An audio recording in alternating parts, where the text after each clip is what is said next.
Aha.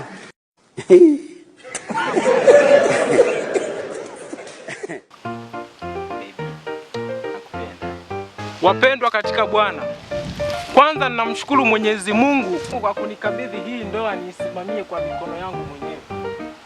Twende katika maandiko matakatifu yanasema katika kitabu cha Mwanzo sura ya 2 mstari wa 24 unasema, kwa hiyo mwanamume atamwacha baba yake na mama yake, naye ataambatana na mkewe. Safi, napenda watu wanaojielewa kama hivi. Sasa katika huu muunganiko wa ninyi kuwa mwili mmoja, naomba niwape viapo vya maisha, kwa sababu hiki mnachoenda kukifanya hapa ni kiapo cha maisha. Mtakuwa pamoja, mtaishi pamoja mpaka kuzeeka kwenu. Nianze na bibi harusi hapa.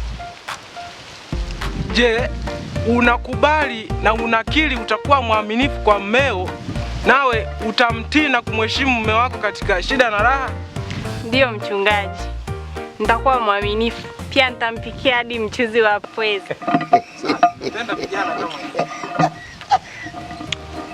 Hakika katika hii ndoa naombea maisha marefu na kuishi kwa amani. Nakuja kwa bwana harusi hapa. Unakiri na utakuwa tayari kuvumiliana na mwenzio katika shida na raha? Ndiyo mchungaji, ninaahidi nitampenda mke wangu milele daima. Bwana umbariki kijana huyu. Bwana umbariki binti huyu katika ndoa yake. Amina.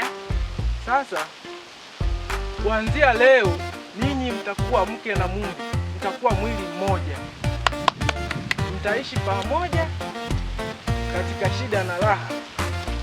Na naomba muape, hiki ni kiapo cha maisha, kwamba kuanzia leo muishi pamoja na kitakachowatenganisha ninyi ni kifo tu.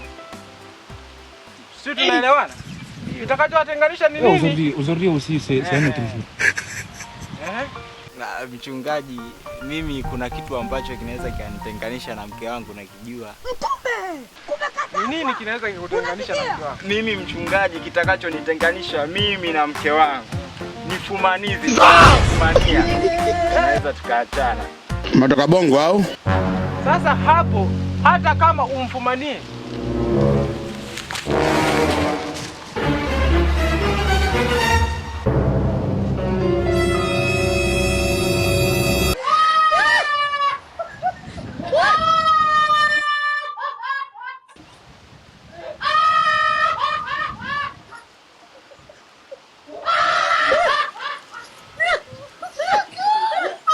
mchungaji, unaona mchungaji, ndo madhara haya ya kupata vijana wa sasa hivi.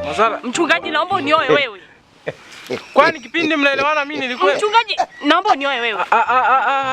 Hebu naomba tuachane kwa ustaarabu mama. Yaani mimi nimekuja hapa kuwafunganisha ndoa, vingine mimi sijui. Naomba uniache mama niende. Naomba. Nataka unioe wewe mwenyewe. Bas. Sasa kipindi mnaelewana mimi sikuwepo. Haukuwepo? Kipindi unatufungisha. Goodbye.